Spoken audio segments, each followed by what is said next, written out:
പല ആളുകൾക്കും 6 മുതൽ 8 മണിക്കൂർ വരെ ഉറങ്ങിയാലും രാവിലെ എണീച്ച് കഴിഞ്ഞാൽ അതിൻ്റെ ഉന്മേഷമോ ഉത്സാഹമോ ഊർജ്ജമോ തോന്നില്ല. നമ്മുടെ ആരോഗ്യത്തിന് 6 മുതൽ 8 മണിക്കൂർ വരെ ഉറക്കം വേണം. എന്നാൽ ഉറക്കത്തിൻ്റെ ക്വാണ്ടിറ്റി മാത്രമല്ല, ക്വാളിറ്റിയും നമ്മൾ ശരിയായി നമ്മൾ ഉറപ്പുവരുത്തണം.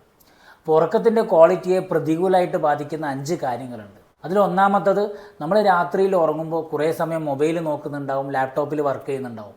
ഇതിലുള്ള ബ്ലൂ ലൈറ്റ് നമ്മൾ ഉറക്കത്തെ സഹായിക്കുന്ന മെലറ്റോണിൻ എന്ന ഹോർമോണിനെ പ്രതികൂലമായിട്ട് ബാധിക്കും. രണ്ടാമത്തത്, നമ്മൾ ഉറങ്ങുന്നതിൻ്റെ തൊട്ട് മുന്നായിരിക്കും ഭക്ഷണം കഴിച്ചിട്ടുണ്ടാകുക.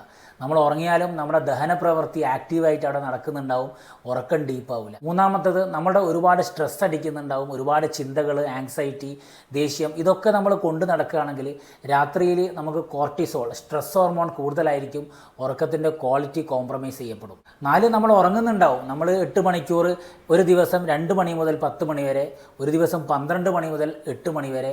അങ്ങനെ ഉറക്കത്തിന് ഒരു പ്രത്യേക ടൈം ഷെഡ്യൂൾ കീപ്പ് ചെയ്യുന്നുണ്ടാവില്ല. 8 മണിക്കൂർ ഉറങ്ങുന്നുണ്ടാവും, ഓരോ ദിവസവും ഓരോ സമയത്തായിരിക്കും ഉറങ്ങുന്നുണ്ടാകുക. അഞ്ചാമത്തത്, ഉറക്കത്തെ പ്രതികൂലമായി ബാധിക്കുന്ന ആരോഗ്യ പ്രശ്നങ്ങൾ. ഇപ്പം വൈറ്റമിൻ ഡി ഡെഫിഷ്യൻസി, തൈറോയിഡിൻ്റെ പ്രശ്നങ്ങളൊക്കെ ഉണ്ടെങ്കിൽ അത് ഫിക്സ് ചെയ്തിട്ടില്ലെങ്കിൽ ഉറക്കം ഡീപ്പാവില്ല. അപ്പം നമ്മൾ മനസ്സിലാക്കേണ്ടത്, ആരോഗ്യത്തിന് വേണ്ടിയിട്ട് 6 മുതൽ 8 മണിക്കൂർ വരെയുള്ള ക്വാളിറ്റിയുള്ള സ്ലീപ്പ് കിട്ടിയെന്ന് നമ്മൾ ഉറപ്പുവരുത്തുക. ഈ ഒരു അറിവ് ഉപകാരപ്രദമാണെങ്കിൽ മറ്റുള്ളവരിലേക്ക് ഷെയർ ചെയ്യുക. ഇതുപോലുള്ള അറിവുകൾക്ക് ഈ പേജ് ഫോളോ ചെയ്യുക.